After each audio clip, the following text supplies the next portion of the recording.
I am sorry Abhimanyu. As a chief secretary, you know, मैंने अपनी 30 साल की सर्विस में राजनेताओं का सिर्फ यही रूप देखा है। मैंने उसी दिन कहा था कि अपनी खुददारी को जरा कंट्रोल में रखो। तुमने बहुत जल्दबाजी कर दी Abhimanyu.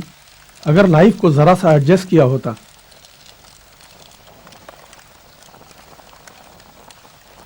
I am really sorry Abhimanyu.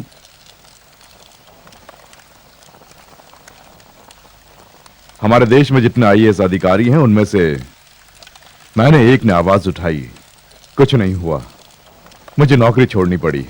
अपने अंदर के जमीर को मार के मैं कहीं गलत रास्ते पे न चला जाऊं, ऐसा सोच के मेरे माँ बाप ने मुझे दुख उठाकर आईएएस तक पढ़ाया। मैंने भी अगर बिना नमक का खाना खाया होता तो देहरादून में और कश्मीर में कई सारी जायदाद खरीद ली होती। आपने जो संपत्ति जमा की हुई है ना, वो आपको सुरक्षा देगी, लेकिन आपके वंश को नहीं दे पाएगी, आपके नाते पोतों को नहीं दे पाएगी। क्यों? क्योंकि आपने हकीकत में जमा की है पाप की संपत्ति, गुंडागर्दी की संपत्ति। एक जमाने में सीमाओं पर बम फटते थे, लेकिन आज गलियों में बम फटते हैं और कल हमारे घरों में बम फटने लगेंगे। जबकि हम लोग सरकारी अधिकारी हैं। जो सम्मान किसी अधिकारी को नहीं है, वो सम्मान आईएएस और आईपीएस को, ऐसा हमारा कानून कहता है। जानते हो क्यों? भ्रष्ट राजनेताओं से आपकी और जनता की रक्षा करने के लिए। लेकिन आप लोग केवल अपने आप को और मंत्री को बचाते हैं, बेचारी जनता को बचाना भूल गए हैं। आपके एक एक साइन करने पर मंत्रियों ने लाखों कमाए हैं और साथ ही लोगों के घरों से लेकर शमशान तक लाशें फैली हैं। क्या इसके लिए केवल राजनेता ही कारण है?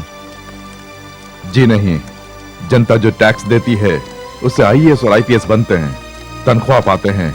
लेकिन जनता के लिए आप लोगों ने आज तक क्या किया है? अगर एक कौवे को चोट लग जाती है तो सारे कौवे एक हो जाते हैं, लेकिन किसी ईमानदार अधिकारी को चोट लगे तो कोई नहीं आता है, पूछते भी नहीं है, क्योंकि डरते हैं, मौत से डरते हैं। भ्रष्ट राजनेता जो हैं और जो अधिकारी उनका साथ देते हैं, वो जेल नहीं जाते हैं, ये बात भूल जाइए, क्योंकि जनता जाग गई है। जनता की ताकत के लिए एक चिंगारी काफी है।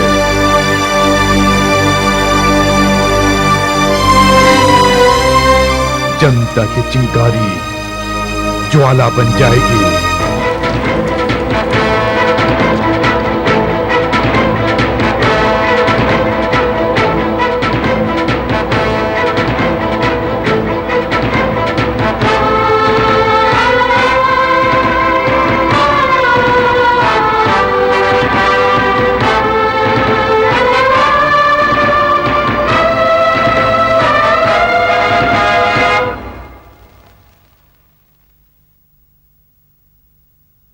ये आईएएस और आईपीएस सबके सब एक साथ मिल गए हैं। सर, हर एक डिपार्टमेंट की हर एक फाइल में 10-10 आईएएस ऑफिसरों ने साइन किए हैं। अब उन सबको साथ लेकर अभिमन्यु सरकार गिराने के लिए गवर्नर के पास जुलूस लेके जा रहा है। कम से कम तू तो एक आईएएस बच गया है। कौन? ये क्यों रे? तो आईएएस है? नकली आईएएस है, अपने पार्टी का आदमी है। ये कैसे हो गया? सारी जनता, अधिकारी लोग सभी अभिमन्यु के साथ मिल गए।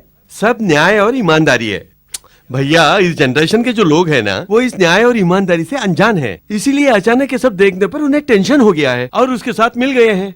मतलब हम भी उनके साथ बदल जाएं क्या? बदल गए तो खाएंगे क्या? यही तो चिंता मुझे खा रही है। मैं भी तो वही बोल रहा हूँ। मेरी बात सुनिए भैया, 4-5 आईएएस ऑफिसरों के साइन करने से हमारी पार्टी को कुछ नहीं होगा। साउथ के जिलों से 500 लोगों को लाकर मैंने राइस मिल में रख दिया है। उन्हें 100-200 ऑटो में बिठाकर भेज देंगे तो भीड़ को तितर बितर कर देंगे। अरे वो कहाँ है नटराज? नटराज जी मंत्री जी। मंत्री जी यहाँ है। सुन, अभिमन्यु जुलूस के साथ गवर्नर के ऑफिस में जा रहा है। तू एक काम कर, अपने लोगों को ले जाकर उस भीड़ को। आप बिल्कुल चिंता मत कीजिए, मैं सबको खलास कर दूंगा। क्यों रे श्याम सुंदर जी? जो खलास कह रहा है का मतलब क्या है? खलास यानी टपोरियों ने एक नया शब्द निकाला है, टपकाने के लिए होता है। तेरी तुम अब क्या कहूँ?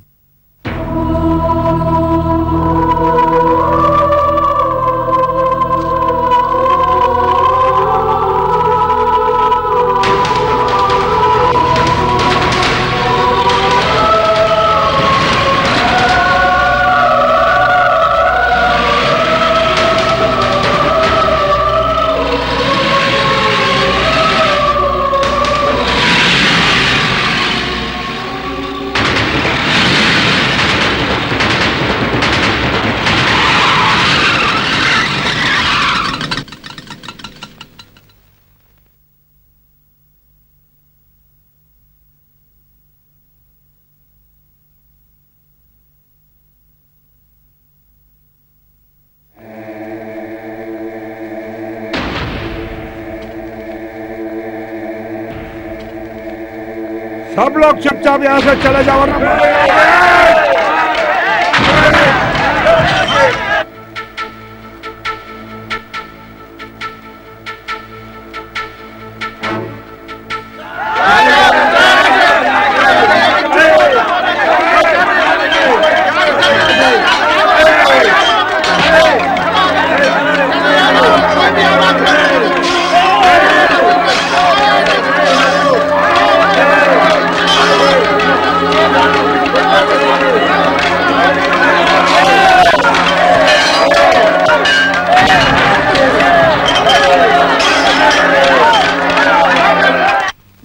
ये चूड़ियां जब तक आपके पास रहेंगी, मेरी आत्मा आपके आसपास मंडराती रहेगी।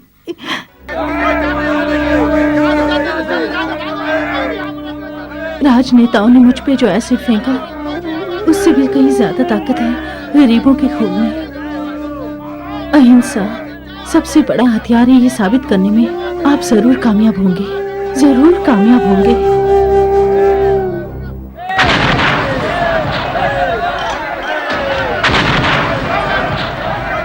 कि माता आदमी को मारते हुए तुझे शर्म नहीं आती? तेरा पति है।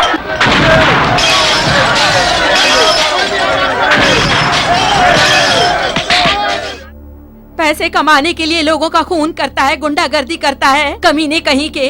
क्यों रे, तूने जो सोडे की बोतलें फेंक के मारी है वो किसको लगी है? तेरे ही बच्चों को लगी है। तेरे सर में भेजा है कि नहीं?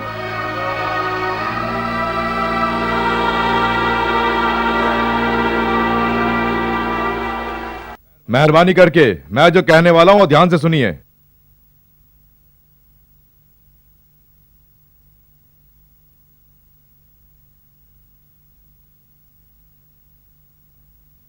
तुम्हारा और हमारा क्या संबंध है? तुम लोग क्यों इस तरह लोगों का खून बहा रहे हो?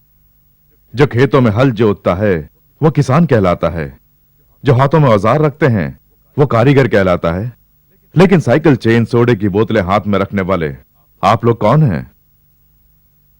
लठैत तो किसके? जो मजदूरों के खून पसीने की कमाई को छीनता है उसके।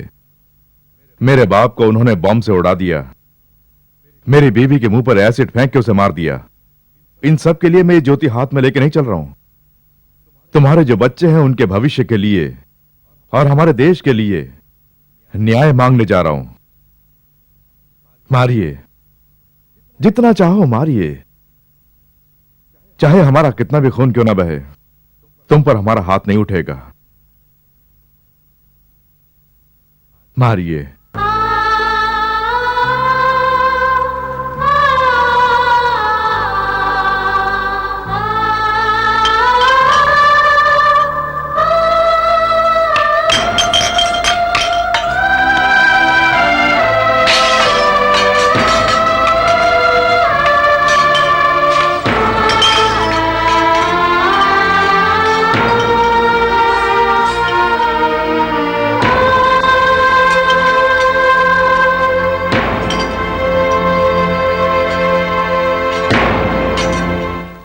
कौन? नटराज बोल रहा है क्या?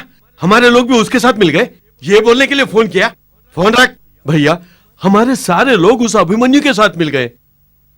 कैसे कैसे मिल गए? कैसे कैसे? क्या हमारे पीछे के लोग भी गायब हो गए? सब भाग गए। श्याम सुंदर, तू आज तक कभी कोई काम ढंग से किया है का? अपने गुंडों को भेजा और वो सब भी उसके साथ जाके मिल गए हैं। यही गणित तो मेरी समझ में नहीं आ रही।